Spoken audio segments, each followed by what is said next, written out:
حال ہی میں president Obama نے اپنا ایک میمور لکھا ہے 700 صفحے کا، جس میں انہوں نے بات کی ہے تھوڑی سی اپنی ایک جو پریزیڈنٹ بننے تک کی جو پولیٹیکل سٹرگل ہے، اس کے علاوہ پریزیڈنٹ بننے کے بعد جو ان کی جو فرسٹ پریزیڈنشل ایرا کے دوران جو بڑے بڑے واقعات ہوئے، جن میں عراق وار، جن میں تھوڑا سا افغانستان وار کے اوپر، اور اس کے علاوہ عرب سپرنگ کے اوپر بھی انہوں نے بات کی ہے۔ آج کے ولاگ میں ہم تھوڑا سا سمرائز کریں گے ان تمام امپورٹنٹ واقعات کو، اور آخر میں چل کے ہم تھوڑا سا بات کریں گے جو اس کتاب کا ایک ڈیڈیکیٹڈ حصہ ہے، جس میں اوباما نے بات کی ہے جو اسامہ بن لادن کا ایبٹ آباد آپریشن پاکستان میں ہوا، اس کے اوپر بھی۔ اوباما کی پریزیڈنشل ایرا کی کہانی، کریٹکس کارنر کی زبانی۔ اوباما نے اپنے میمور کے جو پہلے حصے میں بات کی ہے اس تمام ٹائم پیریڈ کے اوپر جب وہ ایز اے پریزیڈنشل کینڈیڈیٹ ساری ایک اپنی کیمپین چلا رہے تھے۔ تو جب وہ Democrat as a president candidate select ہوئے تو سب سے بڑا جو ان کا پہلا مقابلہ تھا وہ ہیلری کلنٹن کا تھا۔ اب جو ہیلری کلنٹن ہے، ان اے وے وہ جو کلنٹن فیملی ہے اس کا ایک بڑا اسٹرانگ ہولڈ ہے ڈیموکریٹک پارٹی کے اندر بھی، اور ایک جو American establishment kind of a thing ہے ان کے اندر بھی، تو وہ ایک بڑی تگڑی قسم کی ایک کینڈیڈیٹ تھی۔ ان اے وے اوباما نے انہیں بڑا ایک ٹف ٹائم بھی دیا، اور سارے ٹائم کو انہوں نے مختلف ایکسپلین کیا کہ انہوں نے کون سی اسٹریٹجیز اختیار کرتے رہے مختلف قسم کے اپنی اس کیمپین کے دوران۔ لیکن جب آپ اس کتاب کو پڑھتے ہو اور تھوڑا سا ایک امریکن ڈیموکریٹک ایک سسٹم کو سمجھنے کی کوشش کرتے ہو تو آپ کو یہ سمجھ آتی ہے کہ کیا ریزن ہے امریکہ کی ترقی کی یا ان کا ایک جو ڈیموکریٹک سسٹم ہے اتنا اسٹرانگ ہونے کی۔ اس کی مین ریزن یہ ہے کہ ان کا جو ڈیموکریٹک سسٹم ہے اس کی نارمز، اس کی ویلیوز، جو اس کی جڑیں ہیں وہ بہت زیادہ اسٹرانگ ہیں۔ فار ایگزامپل جب آپ ڈیورنگ دا کیمپین آپ کو یہ کرنا پڑتا ہے کہ پہلے آپ کو ود ان دا پارٹی آپ کے الیکشنز ہوتے ہیں، جس کے اندر آپ کو مختلف اسٹیٹس کے اندر جانا پڑتا ہے۔ آپ ایون اپنے جو ڈیموکریٹک جو اپنے جتنے بھی ایک ممبرز ہیں ان کو اپنا ایک کیس پورا بنانا پڑتا ہے کہ کیوں آپ ایک اس پارٹی کے بیٹر کینڈیڈیٹ ہیں دوسرے کینڈیڈیٹس کے مقابلے میں۔ پھر آپ کی ایک پوری بحث و مباحثہ ہوتا ہے مختلف کینڈیڈیٹس کا، اور اس کے بعد ایک ووٹنگ کے تحت کوئی ایک آدھ جو ہے ان میں سے ایک آپ کا کینڈیڈیٹ چوز ہوتا ہے۔ اچھا، اب یہ پروسیس صرف یہیں تک ختم نہیں ہوتا۔ اس سارے پروسیس کے بعد اوباما بتاتے ہیں کہ نیکسٹ پروسیس یہ سٹارٹ ہوتا ہے کہ جب وہ ہیلری کو ایک مات دیتے ہیں، شکست دیتے ہیں، اور اس کے بعد ڈیموکریٹ کے ایک جو ہے نا جو تبدیلی کے نعرے کے ساتھ ایز کینڈیڈیٹ وہ سلیکٹ ہوتے ہیں، تو نیکسٹ سٹیپ جو آ جاتا ہے وہ آ جاتا ہے آپ کا ایک جو آپ کی ایک ریپبلکن کینڈیڈیٹ کے ساتھ، جو ایک آپ کی ایک پریزیڈنشل جو کیمپین وغیرہ سٹارٹ ہو جاتی ہے۔ تو اس پریزیڈنشل کیمپین کی ایک خاص بات یہ ہے کہ وہ یہ نہیں ہے کہ آپ جا کے نہ کوئی بھی جو ہمارے ایک سب کانٹیننٹ انڈیا پاکستان میں ہے کہ آپ ریٹورک جا کے کوئی بھی بیان کرتے ہیں، وہ اس طرح نہیں ہے۔ آپ کو مختلف پالیسیز کے اوپر بات کرنی پڑتی ہے، آپ کو مختلف ایشوز کے اوپر بات کرنا پڑتی ہے، اس ایشوز کے اوپر آپ کو سائڈ لینی پڑتی ہے، آپ اس کے فار ہیں، اگینسٹ ہیں، فار ہیں، تو آپ کیا آپ کی ایک پوری پلاننگ کیا ہوگی، اور آن دا بیسس آف دیٹ کوئی برادری نہیں ہے، کوئی جٹ ہو گیا، کوئی سواتی ہو گیا، کوئی خان ہو گیا، اس بیسس پہ آپ کو کوئی ووٹ نہیں دیتا، وہ اس بیسس کے اوپر ووٹ دیتا ہے کہ آپ کی ایک عوامی مسئلوں کے اوپر آپ کی ایک اپنی ٹوٹل رائے کیا ہے۔ تو جو اوباما نے کہ جو مین کینڈیڈیٹ تھا جو اس میمور میں انہوں نے مختلف واقعات یاد بھی کیے، وہ ریپبلکن پارٹی کے جان مکین تھے، جو بڑے ہارڈ لائنر قسم کے تصور بھی کیے جاتے ہیں، جو بڑے پرو وار بھی ہیں، جو بش کی پالیسیز کو سخت تسلسل چاہتے تھے۔ لیکن اوباما نے ایک پوری کی پوری اپنی کیمپین 2-3 چیزوں کے راؤنڈ کی۔ فرسٹ، اس ٹائم پہ ایک ریسیشن کے اوپر انہوں نے کی کہ ان کے پاس کیا کیا پالیسی ہیں وہ اکانومی کو مزید بہتر کر سکتے ہیں۔ سیکنڈ انہوں نے جو کی وہ منترا تھا اس ٹائم کے اوپر، اسپیشلی بیکاز آف عراق وار، تو تھوڑا سا ایک جو ہے بش کے ساتھ تھوڑا سا بش کی جو وار پالیسیز ہے اس کو انہوں نے کرٹیسائز بھی کیا، اور ایک یہ سائڈ لی کہ ہمیں کسی نہ کسی طرح سے افغان وار جو بش کی سٹارٹ کی ہوئی ان سب وارز کو وائنڈ اپ کرنا چاہیے اور ان سے باہر نکلنا چاہیے۔ اپنے میمور میں جس ایک وار کے اوپر بڑا ڈیٹیل میں اوباما نے بات کی ہے تو وہ آئی تھنک افغانستان وار ہے۔ اب کیونکہ افغانستان وار کی جب وہ ایز اے پریزیڈنٹ بن رہے تھے، اپنی کیمپین چلا رہے تھے، تو ان کی ایک پلاننگ یا پالیسی ساری یہ تھی کہ ہمیں اس وار کو ختم کر لینا چاہیے۔ لیکن جب اوباما ایک دفعہ پریزیڈنٹ بن کر ایک دفعہ اندر آئے تو انہیں یہ بات ایک سمجھ آئی کہ جو چیزیں ایک سسٹم سے باہر بیٹھ کے ہمیں جس طرح لگتی ہیں وہ چیزیں اتنی آسان نہیں ہیں سسٹم کے اندر آ کے. اور آئی تھنک ان اے وے انہیں یہ بات ایک آہستہ آہستہ سمجھ آنے لگی. فار ایگزامپل جب وہ افغانستان وار کے اوپر وہ اتنے زیادہ حق میں نہیں تھے کہ وہاں کے اوپر فوجی بھیجے جائیں، کیونکہ ایک پورا منتر ہی ان کا یہ تھا کہ اس وار کو وائنڈ اپ کیا جائے. لیکن بیکاز پینٹاگون اور یا میڈیا نے کس طرح کی پوری ہائپ کریٹ کر دی کہ ہمارے وہاں پہ اتنے فوجی ہیں اور ایک سمر دوبارہ سے سلاٹ آنے والا ہے افغانستان میں طالبان کی طرف سے، تو ہمیں وہاں مزید فوجیوں کی ضرورت بھی ہے، اور ہمیں انہوں نے تقریباً 1 سے 1.5 لاکھ تک فوجی مانگے افغانستان کے لیے، مور جو ہیں تو وہ ڈپلوائے کیے جائیں. آلدو اوباما نے ان کو اس طرح سے اتنی ایک اس کو جسٹیفیکیشن بھی دی ہے کہ کہیں نہ کہیں انہوں نے ان کی ایک بات نہیں بھی مانی ہے، جو پاورفل اسٹیبلشمنٹ تھی امریکا کی، لیکن اس کے باوجود کہیں نہ کہیں وہ ایک اس کی جسٹیفیکیشن دیتے نظر آئے کہ بیکاز ایک وار سٹارٹ ہے آلریڈی ہمارے میرینز ہیں، تو کچھ چیزیں اگر جو ہیں تو وائنڈ اپ بھی ہوگا، وہ پراپر پلاننگ سے ہوگا. تو کہیں نہ کہیں وہ ایک اپنے میمور میں اس کے اوپر جسٹیفیکیشن نظر دیتے آتے رہے ہیں کہ ٹھیک ہے اگر ایک وار سٹارٹ ہے،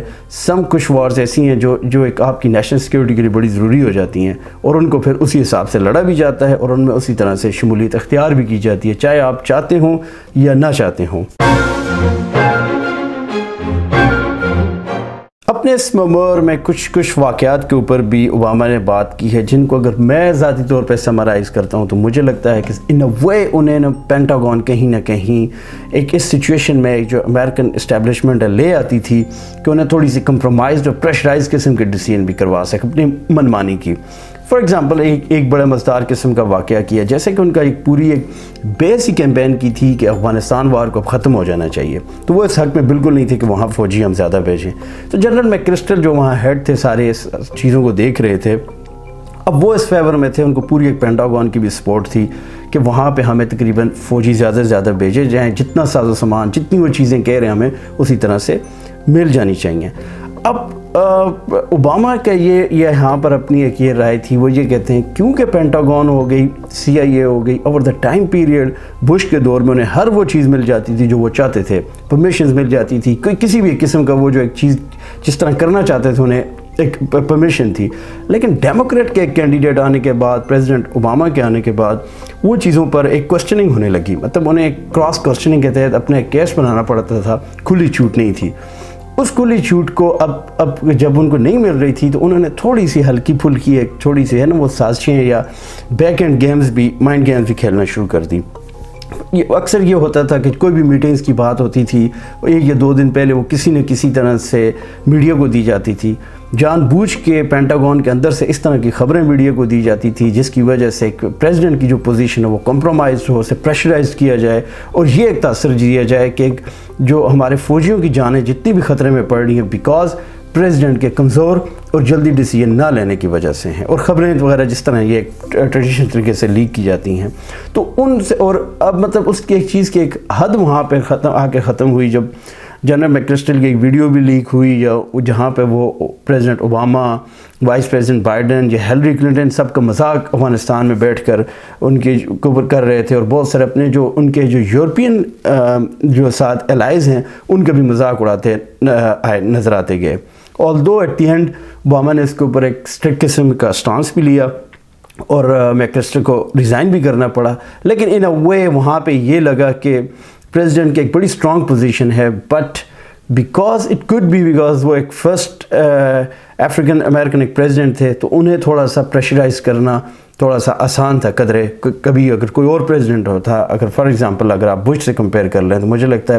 اوباما کو کہیں نہ کہیں پریشرائز کرنا پینٹاگون کے لیے آسان تھا.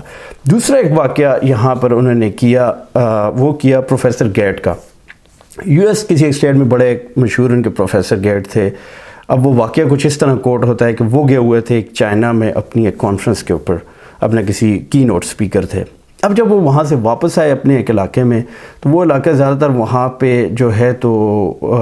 وائٹ کلر کے جو لوگ ہیں ان لوگوں کے زیادہ لوگ رہتے تھے پروپورشن. اب یہ تھا کہ ان کے پاس کی نہیں تھی تو ان کا ڈور کچھ لاک ہو گیا، وہ ان سے اوپن نہیں ہو رہا تھا کیونکہ وہ ونٹر کا کوئی موسم تھا. تو پروفیسر گیٹ نے یہ کیا کہ دروازے کو کک ماری، 2-3 کک مار کے کھولنے کی کوشش کی.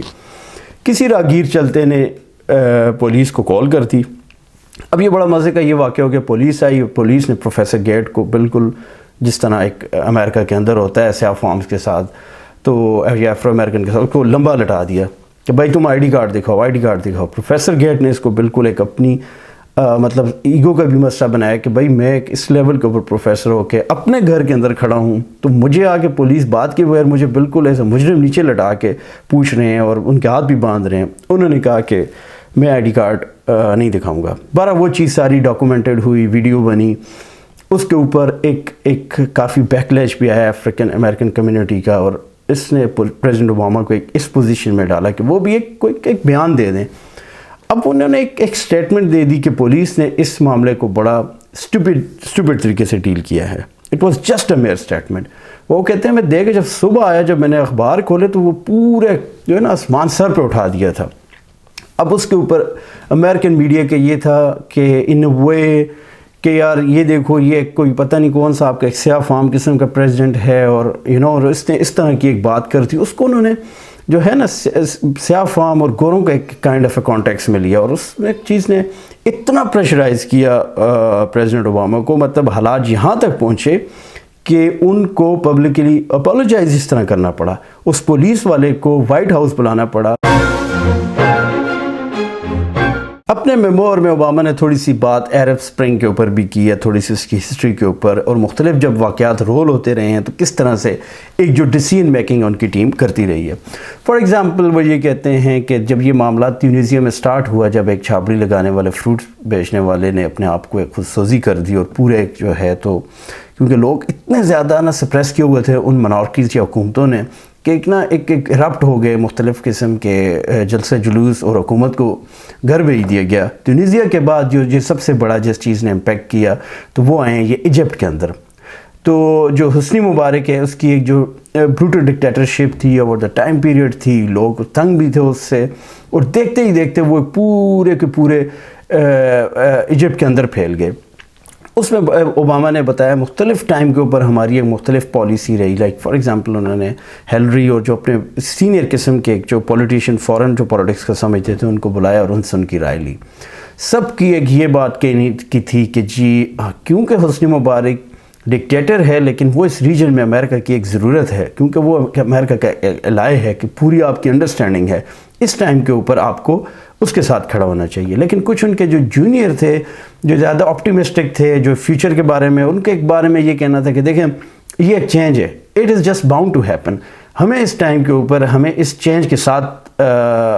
جانا چاہیے اور دیکھنا چاہیے کہ آگے ایجپٹ کے یا یہ جو مڈل ایسٹ پوری کی جو سچویشن شیپ اپ بنے گی ود نیو لیڈرشپ، ہمیں ان کے ساتھ جانا چاہیے۔ تو اوباما نے مختلف واقعات بتائے کہ پہلے انہوں نے چوائس بھی دی حسنی مبارک کو کہ اسے خود حکومت چھوڑ دینی چاہیے، چلے جانا چاہیے، لیکن اس کی ہٹ درمی تک یہاں تک پہنچی کہ امریکہ نے ایک پالیسی سٹیٹمنٹ دی کہ حسنی مبارک کو اب وہاں سے چلے بھی جانا چاہیے، اور کوئی بھی جو جتنے بھی ایک احتجاج ہو رہے ہیں تو ان لوگوں کے اوپر کسی بھی قسم کا وائلنس یا کسی بھی قسم کے ان کے اوپر پولیس کا جو ہے استعمال نہیں ہونا چاہیے۔ پھر وہ یہ بات بھی اوباما میں یاد کرتے ہیں کہ جب یہ عرب اسپرنگ کے دوران یہ سب واقعات ہو رہے تھے تو یہ آہستہ آہستہ الجیریا، موراکو، جارڈن، ان تمام ملکوں میں چلے گئے، اور کہیں نہ کہیں ان سب منارکیز کو، ان ڈکٹیٹرشپ کو لوگوں کو ان کے رائٹس دینے پڑے پریشر کی وجہ سے۔ مین جو چیز آ کر یہاں پر ہوئی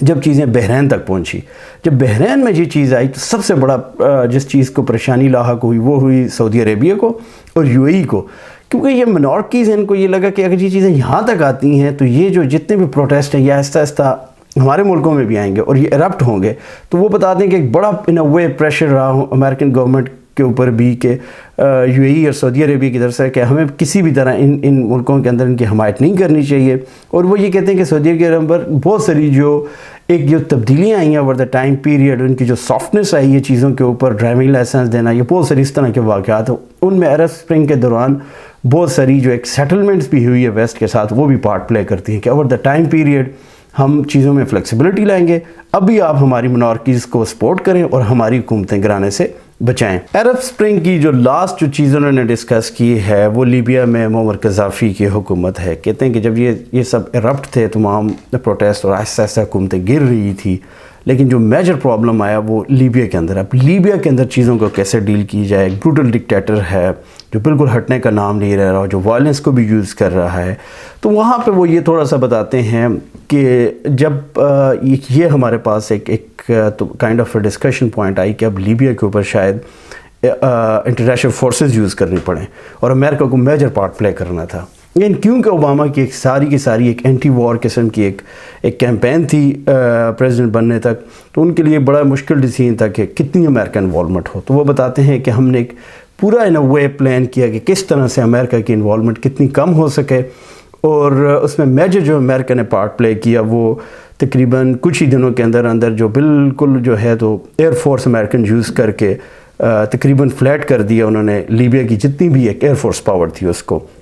اور اس کے بعد ایک ساری چیز تھی, لیکن پھر بھی سم ہاؤ مجھے یہ لگتا ہے کہ کچھ جگہوں پہ مطلب وہ یہ کہتے بھی تھے وہ اینٹی وار تھے, لیکن اتنی وارز تھی کہ ہر جگہوں نے کہیں نہ کہیں ایک پرمیشن دینی پڑتی تھی اور وہ ان کو ایک جسٹیفیکیشن دینی پڑتی تھی کہ انہیں اس وار میں کیوں جانا پڑا. اور وہ کنٹراڈکٹری لگتا تھا. اور پھر ایک ایگزامپل انہوں نے آخر میں دی کہ سم ٹائم آپ کو ایک اچھے بندے کو بچانے کے لیے کچھ 2-3 برے بندوں کو جو ویلنس کو مارنا پڑتا ہے, اور یہ ٹف چوائس ہے بٹ ایز اے پریزیڈنٹ آپ کو لینی پڑتی ہے. یہ ایک ان کی جسٹیفیکیشن تھی تمام وارز جو ان کی پریزیڈنشل ایرا کے دوران ہوئی. بہت سارے ملکوں کی بھی انہوں نے انڈیویجولی بات بھی کی. سعودی عربیہ کے بارے میں ان کا یہ کہنا تھا کہ جب وہ وہاں گئے اور کس قسم کا ایک لیوش قسم کا ان کو ویلکم دیا گیا, مطلب گولڈ اینڈ ایوری تھنگ اور گفٹ اور بہت ساری چیزیں انہوں نے بتائی کہ کس طرح سے منارکیز کے بارے میں ان کی یہ رائے ہے کہ مطلب انہوں نے اپنی ایک جو لک بنائی ہے وہ تو بالکل ایک ٹریڈیشنل ٹائپ کی لک ہوگی, چوگا بھی ہوگا, لیکن ان وے وہ ایک ویسٹ سے بہت زیادہ متاثر بھی ہیں. وہاں ان کی دولت بھی ویسٹ میں ہے, ان کے بچے ویسٹ میں ہیں, وہ اپنی ویکیشن سمر کی جو ویسٹ میں انجوائے کرتے ہیں. لیکن ایک انہوں نے اپنی منارکیز ایک بادشاہت بنائی ہوئی ہے اپنی حکومتیں قائم کرنے کے لیے. ان کا ایک اپنا یہ رائے ہے کہ وہ ویسٹ کی ایک ان کی گڈ بک میں بھی رہنا چاہتے ہیں, ان سے اسلحہ بھی خریدتے ہیں, لیکن وہ یہ بھی چاہتے ہیں کہ ویسٹ ان کو کبھی بھی اتنا پش نہ کرے کہ وہ کوئی بھی ایک ریلیجیس یا فلیکسیبل ریفارمز لائیں. کیونکہ ان کو یہ لگتا ہے ایک دفعہ ہم نے ریلیجیس ریفارمز لائیں تو پھر ہمیں پولیٹیکل ریفارمز, اکانومی کی ریفارمز لانی پڑیں گی, اور یہ ساری کی ساری چیز لوگ اتنے ایجوکیٹڈ ہو جائیں گے کہ وہ آہستہ آہستہ جو ہے تو مطلب مور فریڈم بھی مانگنا شروع کریں گے. ایران کے بارے میں پریزیڈنٹ اوباما نے تھوڑا سا ڈیٹیل میں لکھا ہے اپنے میمور میں کہ dealing with Iran was the most difficult thing جو ان کو اپنے پریزیڈنٹ ٹائم میں گزارنا پڑی. کائنڈ آف ایک پریشر یہ تھا کہ ہائی انویسٹمنٹ یورینیم کر رہا ہے ایران, اور وہ بڑا قریب ہے کہ وہ ایک بم بنا دے گا, نیوکلیر بم, اور ان کے اوپر ایک بڑا پریشر تھا اسرائیل سعودی عربیہ کی طرف سے کہ اگر کچھ نہ کچھ سچویشن بن سکے اور اگر یو ایس کو وار میں بھی جانا پڑے ایران کے ساتھ تو جانا چاہیے. لیکن ایز آئی سیڈ کہ یار اوباما کو یہ لگتا تھا کہ ٹھیک ہے آپ چھوٹی موٹی وارز میں یا جس طرح افغانستان میں کی یا جس طرح مڈل ایسٹ کے اندر ہو رہی تھی, دیٹ از اندر story, but attacking on Iran وہ پورے خطے کی ایک جو ہے نا ڈائنامک چینج کر کے رکھ دے گا, اور ایون امریکہ کے لیے بھی وہ لمبی وار ہے, اور وہ اپنی پریزیڈنٹ ایرا کے دوران کسی بھی ایسی وار میں نہیں جانا چاہتے تھے جو اتنے لمبے عرصے یا اتنی مشکل سی ہو. تو انہوں نے یہ سٹارٹ کیا کیونکہ ایک بڑے عرصے سے ایک پریزیڈنشل لیول کے اوپر یا ایک ہائی لیول کے اوپر امریکہ کی کبھی بھی کوئی اس طرح بات چیت نہیں رہی. تو انہوں نے خمینائی کو لیٹر لکھا اور اس کو یہ بتانے کی کوشش کی کہ ایک نئے دور کا آغاز کرتے ہیں اور ہمیں ایک مل بیٹھ کے بات کرنا چاہیے, اور جن چیزوں کے اوپر, اور ایران کو بالکل نیوکلیر آپشن کی طرف نہیں جانا چاہیے, all those kind of things جو انہوں نے اپنے لیٹر میں لکھی. تو وہ یہ بات کرتے ہیں کہ ان کو ٹو ہز سرپرائز جب ان کو جواب آیا تو اس میں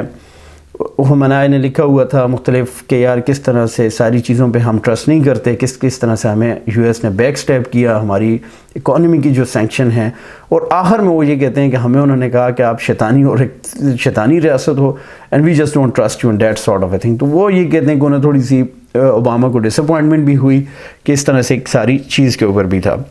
لیکن وہ ایران کے اوپر یہ بھی لکھتے ہیں کہ ہم نے کس طرح سے ایک جو وار بالکل سر کے اوپر خطرہ منڈلا رہا تھا اس کو ہٹا کے اس کے بجائے ہم نے ایک سفارتی سطح پہ اتنا کس طرح کا پلان بنایا کہ ایران کے اوپر اتنی ٹف قسم کی سینکشن ہوئی کہ حتیٰ کہ ناٹ اونلی کہ ایران کو مختلف جو میزائل سسٹم جو رشیا یا دوسرے ملکوں سے آتا تھا ان کے اوپر بھی پابندی لگی، بلکہ ایران کی بینکنگ سیکٹر کو ایک جو normal economy day to day things ہیں وہ چلانا بہت مشکل ہو گئی۔ اس کا وہ یہ کہتے ہیں کہ مقصد یہ تھا کہ اتنا اکانومی وائز سپریس کر دیں کہ انہیں ہم جو ہے تو ٹیبل کے اوپر بٹھا دیں، اور ان کے ایک ایرا میں وہ یہ کریڈٹ بھی لیتے ہیں کہ ہم نے ایران کو اتنا پش کیا کہ وہ مجبور ہوا کہ وہ ہمارے ساتھ ٹیبل کے اوپر بیٹھ سکے اور مختلف اپنے جو ہے تو نیوکلیر پروگرام کی انسپیکشن کی بھی اجازت دے۔ اوباما نے تھوڑا رشیا وزٹ کے اوپر بھی بات کی ہے۔ جب وہ وہاں گئے تو ان کی ٹیم نے ان کو یہ مشورہ دیا کہ جب ہم پیوٹن سے مل رہے ہیں تو وہ ایک بڑا نارسسسٹ قسم کا ڈکٹیٹر مائنڈ سیٹ کا بندہ ہے، اور اسے بڑا اچھا لگتا ہے جب مہمان اس کی بس باتوں کو سنتے رہیں۔ تو پلان یہی ہوا کہ اس کو بولنے کا موقع دیا جائے گا، اس کی سنی جائے گی بات کو۔ تو اس نے اپنے گریوینسز بتائے کہ گلے کیے کہ کس طرح یو ایس بیک سٹیپ بھی کرتا ہے اور گلوبلی ان کی چیزوں کو سیریس نہیں لیتا، ایز ویل ایز بات کی پیوٹن نے کہ کس طرح سے ہم نے عراق وار کے اوپر روکا بھی تھا کہ ایک پورے ریجن کو کیٹاسٹروفی میں لے جائے گا، لیکن آپ لوگوں نے ہماری بات نہیں سنی، اور وہی اس کا نتیجہ بھی نکلا۔ بہرحال کہیں نہ کہیں ان کو یہ لگتا بھی ہے اوباما کو کہ اس سب کے باوجود پیوٹن نے ان کو بہت سارے روس نے فیور دیے، فار ایگزامپل ان کے اوپر پابندیاں لگانے کے اوپر، جہاں ایک یہ بات سفارتی سطح کے اوپر ووٹنگ میں بھی ایران کے اوپر پابندیاں، اور ایز ویل ایز جو ان کے ساتھ ایک دفاعی معاہدہ تھا اس میں بھی جو ایک میزائل کا ایک جو معاہدہ تھا اس کو انہوں نے کینسل بھی کیا امریکہ کے صرف کہنے کے اوپر۔ تو ان وے انہیں لگا کہ سفارتی محاذ پہ پیوٹن نے ان کو کہیں نہ کہیں ان کے معاملات چلتے بھی رہے ہیں۔ انہوں نے اپنے دورہ چین کا بھی ذکر کیا۔ چائنا کے بارے میں انہوں نے جب سٹارٹ ہی لیا وہ کچھ اس طرح کے ایک امپریشن، نیگیٹو امپریشن کے ساتھ کہ جب بھی ہمارا کوئی بھی پریزیڈنشل دور ہوتا ہے تو ایک پوری بریفنگ دی جاتی ہے کہ جب آپ چائنا کے اندر ہوں تو آپ کو بڑا محتاط رہنا ہے، آپ کی ہر چیز ریکارڈ ہو سکتی ہے، ہر وہ چیز جس سے کال ہو سکتی ہے وہ چائنا میں ایز اے ریکارڈنگ ڈیوائس بھی یوز ہو سکتی ہے، آپ کا فون ہو گیا، آپ کے لیپ ٹاپ ہو گئے، کوئی بھی چیز ہو گئی۔ تو وہ یہ بتاتے ہیں بڑا اتنا محتاط ٹیم کے کچھ ممبرس کو رہتے تھے کہ وہ یہ بتاتے ہیں کہ جب ہم ٹیم کے ممبر شاور لیتے تھے تو انہیں یہ بھی بہت زیادہ ڈر ہوتا تھا کہ کہیں نہ کہیں کوئی کیمرہ لگا ہوگا اور ہمیں کوئی نہ کوئی مانیٹر کر رہا ہوگا۔ تو ان وے وہ بولتے ہیں کہ کمفرٹ لیول نہیں ہوتا جب آپ کا چین کا دورہ ہوتا ہے، اور جو بھی اگر پیچھے آپ کو یو ایس میں مختلف جو اپنے ڈیلی کے بیسس کے اوپر ڈیسیژن میکنگ یا میٹنگز بھی ہوتی ہیں تو وہ ایک اسپیشل چائنا کے اندر اس کے روم کے اندر ایک سیل بنایا جاتا تھا، اس کو فلی طرح سے کور کر کے وہ سارے معاملات ہوتے تھے۔ لیکن ایک جگہ انہوں نے چائنا کی ایک تعریف بھی کی ہے، ان کا یہ کہنا ہے کہ چائنا کے ساتھ آپ کے 1000 معاملات ہو سکتے ہیں، آپ کے ورلڈ افیئر کے اوپر، ہیومن رائٹس کے اوپر آپ ان کے ساتھ بات کر سکتے ہیں، ان کے آپ سے بہت سارے گریونسز ہوں گے۔ But when it comes to the trade, state سطح کے اوپر ان کا یہ دماغ کلیئر ہے کہ بھائی یہ ہماری تجارت ہے، اس کا ہماری یا آپ کی فارن پالیسی یا لڑائی کے ساتھ بالکل کوئی تعلق نہیں ہے۔ اور وہ جو بالکل ایک mentally clear, that is one of the reason وہ یہ سمجھتے ہیں کہ ایک گلوبل ٹریڈ کے اوپر بھی ان کا اتنی زیادہ ڈومیننس ہے اور اتنے لوگوں کو سطح غربت سے بھی نکالا ہے، کیونکہ وہ جو اپنا ٹریڈ ہے اس کے اوپر بڑے کلیئر اور فوکس بھی رہتے ہیں۔ اوباما نے اپنے میمور میں اپنا وہ دورہ بھی یاد کیا جب وہ انڈیا گئے تھے۔ انڈیا کے اندر جب وہ گئے تو ان کی ایک بڑی رسپیکٹ ان کی باتوں سے جھلکتی ہے کہ وہ بڑی ایک امپریس تھے منموہن سنگھ سے۔ ان کا یہ کہنا تھا کہ منموہن سنگھ لگنے میں ایک بڑے سافٹ سپوکن سا بندہ ہے، بڑا ایک عاجز سا بندہ ہے، بٹ ایک بڑا کمپیٹنٹ بندہ ہے۔ ہی تھنکس کہ اس بندے نے سنگل ہینڈلی انڈین جو ہے وہ آرکیٹیکٹ ہے، پوری ایک جو انڈین اکانومی کی ڈائریکشن چینج کرنے میں، اس کو اتنا ماڈرنائز کرنے میں اس بندے کا بہت بڑا ہاتھ ہے۔ وہ بتاتے ہیں جب ان کا اسٹیٹ ڈنر تھا تو وہاں ان کی ایک جو ملاقات ہوئی وہ راہول گاندھی سے بھی ہوئی۔ راہول گاندھی کو ایک بڑا کس طرح سے وہ بتاتے ہیں کہ پریزنٹ کیا جا رہا تھا اس میٹنگ کے دوران، جس طرح سے کہ وہ شائننگ انڈیا کے جو نیکسٹ لیڈر ہیں وہ راہول گاندھی ہی ہیں۔ کچھ اوباما ان سے اتنے زیادہ امپریس نظر نہیں آئے، حالانکہ وہ کہتے ہیں انہوں نے ان سے بڑے اچھے کویسچن بھی کیے، لیکن انہوں نے راہول گاندھی کی جو مثال دی ہے وہ ایک اس اسکول کے بچے کی دی ہے جسے آپ کتابیں رٹا دیں، پوری باتیں رٹا دیں اور یہ بتائیں گے یار تم نے دنیا بہت کچھ کرنا ہے، تم بہت آگے جاؤ گے، یہ وغیرہ ہے، اور وہ شاید ان چیزوں کو رٹ بھی لے، لیکن وہ جو گٹ اور جو نیشنل انسٹنکٹ آف لیڈرشپ ہے وہ ان کے اندر کہیں نہ کہیں مسنگ ہے۔ اور ہی تھنکس کہ یار he doesn't have that thing جو وہ ہوتی ہے جو ایک گلوبل سطح کے اوپر جو لیڈرشپ کے لیے چاہیے ہوتی ہے۔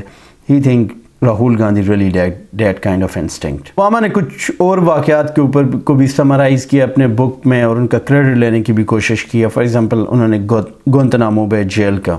کہ وہاں کے اوپر ایک بڑا ٹارچر تھا اور وہ بالکل انہیومین ٹائپ کا تھا اور ایک وہ سوٹ نہیں کرتا امریکہ جو اتنا بڑا چیمپئن ہے ڈیموکریسی اینڈ ہیومن رائٹس کا اور وہ اس طرح کی چیزیں کر رہا ہو کسی اور ملک میں جا کے. اور ایک یہ بھی بات تھی کہ وہ کیسز یو ایس کے اندر لا جائیں اور اس کے اوپر جو ایک بیک لیش تھا اور اپنی تمام اس کو ان اے وے ایک کامیابی اس کو گردانا. اوباما کو نوبل پرائز بھی ملا.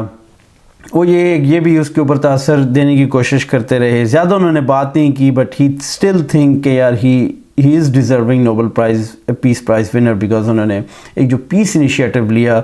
وار میں نہ جا کے ایران کے ساتھ رادر اس چیز کو ایک ٹیبل کے اوپر سارٹ کرنا اور اتنا پش کیا ایران کو کہ ایران نے ایک اپنا بم بنانے کی اس کی صلاحیت کو انہوں نے جو ہے تو فار اے ٹائم پیریڈ دیوار کے ساتھ لگایا. تو وہ یہ سمجھتے ہیں یہ چیزیں انف ہیں ان کو ایک جو ہے پیس پرائز ملنے کے لیے.